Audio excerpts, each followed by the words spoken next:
Well, I'm about that action, boss. Take him out! This is the Morning Roast on 95.7 The Game. Oh, baby, oh, baby, oh, baby. I think Shasky's taking his morning roast deuce. I'm still here, though, with you guys on YouTube, Twitch, and the Comcast Business Text line, plus your phone calls coming up. Anthony Slater joining us in moments, our Warriors 95.7 The Game insider, because Bob Myers and Steve Kerr spoke yesterday, and the Warriors are back on the floor for training camp tomorrow. The champs are back, the champs are back, the champs are back. And then media day on Sunday. Then they head off to Japan and take on the Wizards next Friday at 3 a.m. You can listen to it right here on 95.7 The Game, your home for Warriors basketball, as we just re-up with the Warriors. They're back with 95.7 The Game. They're back. The champs are back, Shasky. I was eating peaches.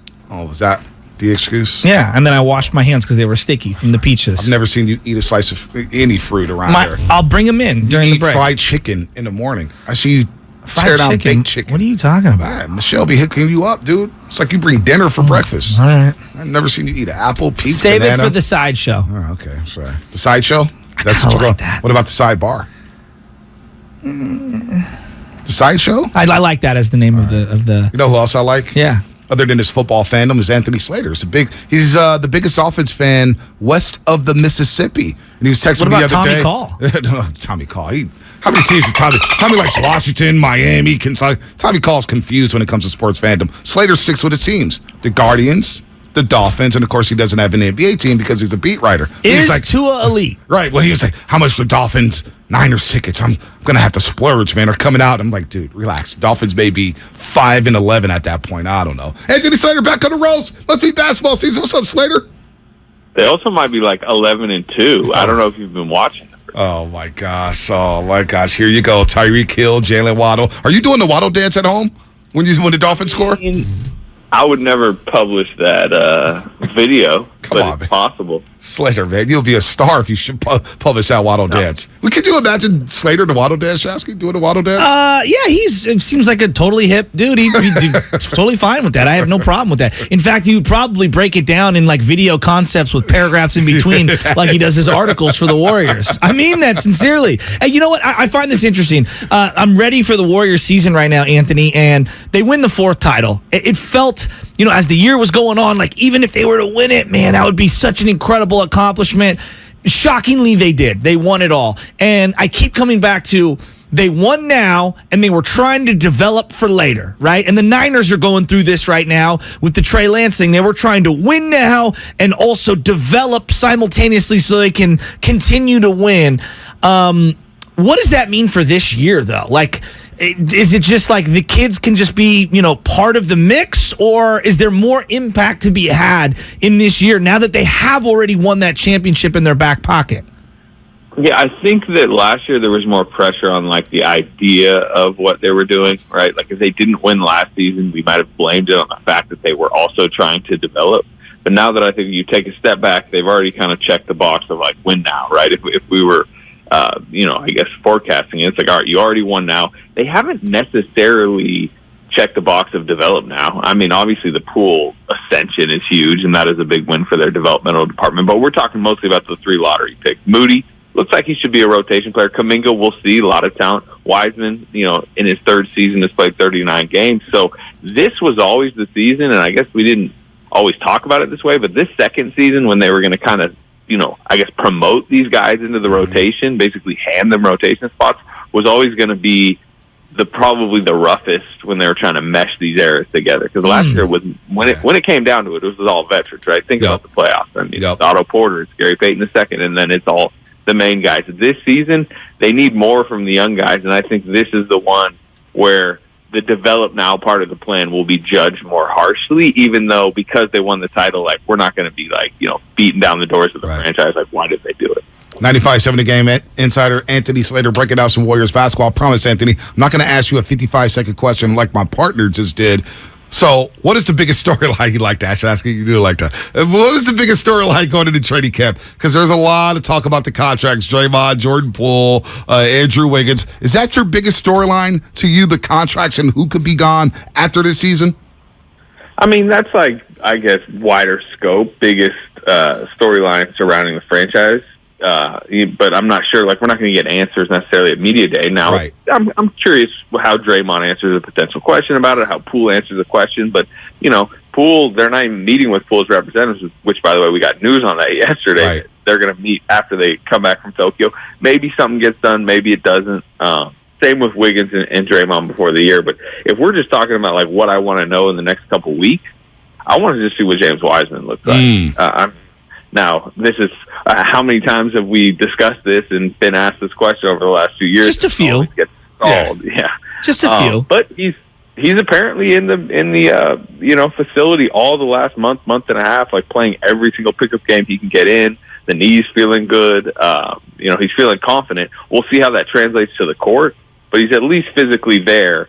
So it's time to find out, if he can help, how he can help, where he can help, what lineups, all that. Where is Draymond at? Because he has that player option for $27 million after the season. And look, I don't see how he wouldn't pick that up. But are the Warriors even intrigued from what you've heard on maybe maxing him out this year and giving him an extension? Or is Poole priority 1? Is Wiggins priority 2 and Draymond priority 3? Yeah, I mean, they're purposely not message it out there like, the list of priorities, because, you want to create some issues in the locker room. Start saying who you prioritize above somebody else. As far as Draymond goes, I mean, he technically, like you said, has 2 years left. Now it's a player option. He can go into unrestricted free agency, but you can tell there's less urgency, as in his situation from the Warriors side. In some ways, and this is not necessarily always how you want to do it, but this could provide Draymond Green motivation this season, to go get one last big contract if he plays really well. And a way he wouldn't pick up that option is if he has, a defensive player of the year type season and he can walk into free agency and command that elsewhere, force the Warriors to pay big. To me, Poole, and you're already kind of hearing it yesterday, Poole seems to be on the top of their urgency list. Now, he actually has a deadline, whereas Draymond and Wiggins could theoretically sign extensions during the season. I'm not saying they will, but they could. Poole, if he does not get an extension signed by October 17th, the day before the season, he's going to restricted free agency next summer. And to me, if you look at all three situations, who out of those three is likely to just spike his money into a different range? I don't think Wiggins is going to play himself into any crazy more money. I don't think Draymond's going to play himself into more money. Poole is the one, if you just follow his career path, who could just have a monster offensive season, and suddenly you're talking a max salary that starts at $33 million. Whereas maybe this next month, if you can work out team and player at something in like the 120 range, something like that.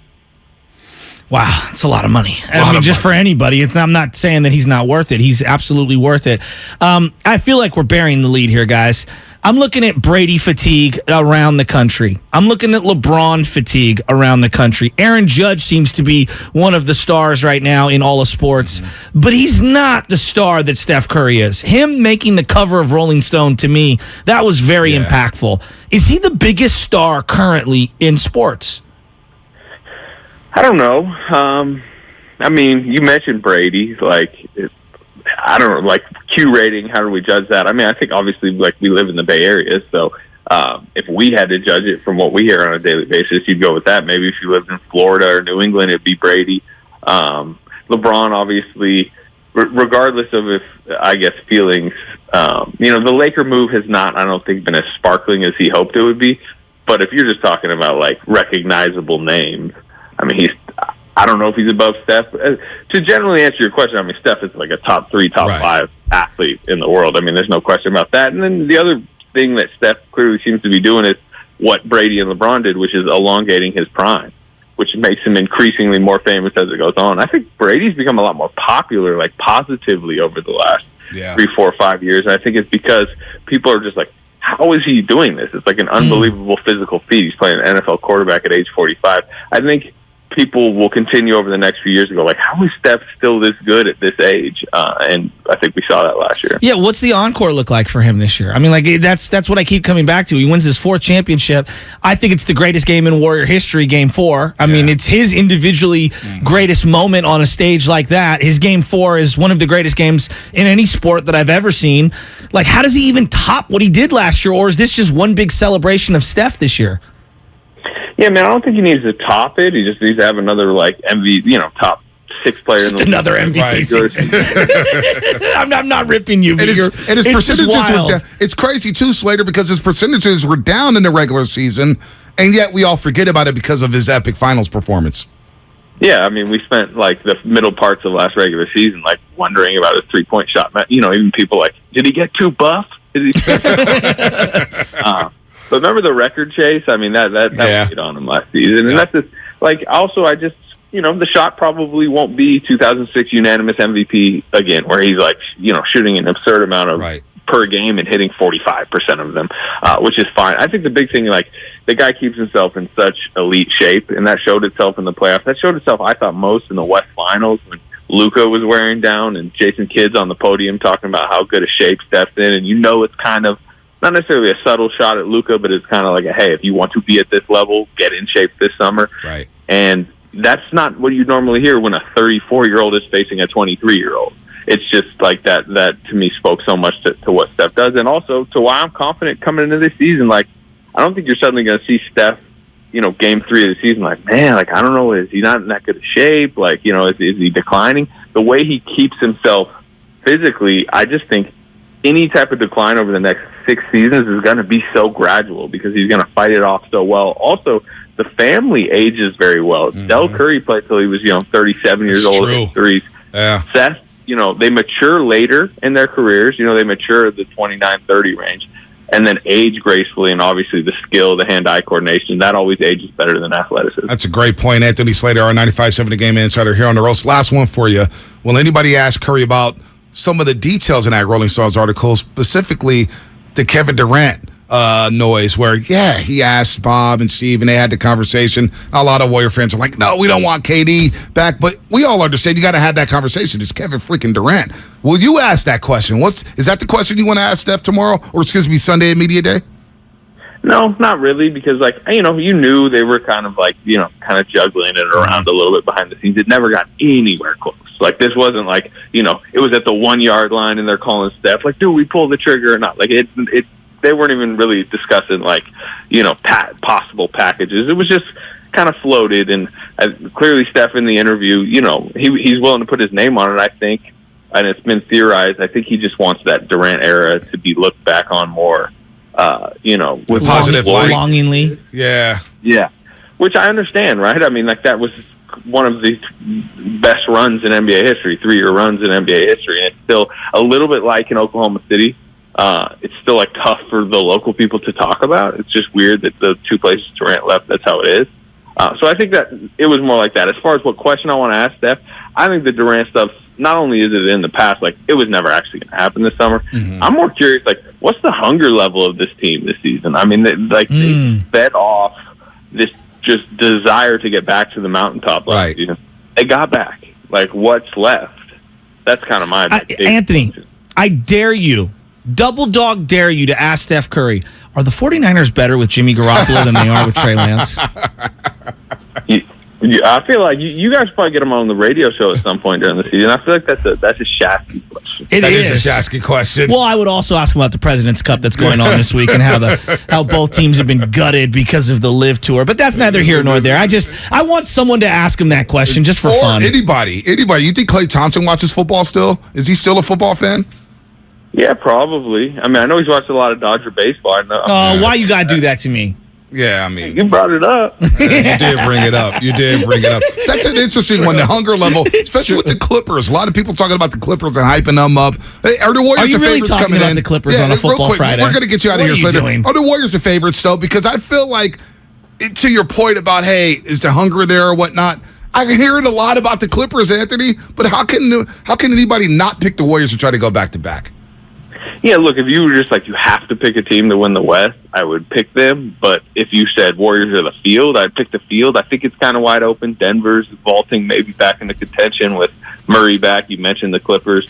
The West is, to me, the West was wide open last season. The Warriors kind of walked through the front door. They weren't some Goliath, and now they're bringing their top 6 back. So, again, slight favorites in the West. I probably would have said Celtics were favorites to win the title, but I'm not sure I'm saying that anymore. So, I mean, they have as good a chance as anybody. Yeah, we'll leave that Celtics situation alone. Press conference coming up, I believe, at 11 o'clock in Boston, or excuse me, 2 o'clock in Boston. Could be wrong there. Anthony, always good to hear from you. Basketball season's here. I'll see you on Sunday at Media Day. All right, fellas. Thanks for the time, Thanks, as always. Anthony. Anthony Slater, our 95.7 The Game Insider. I didn't mean to.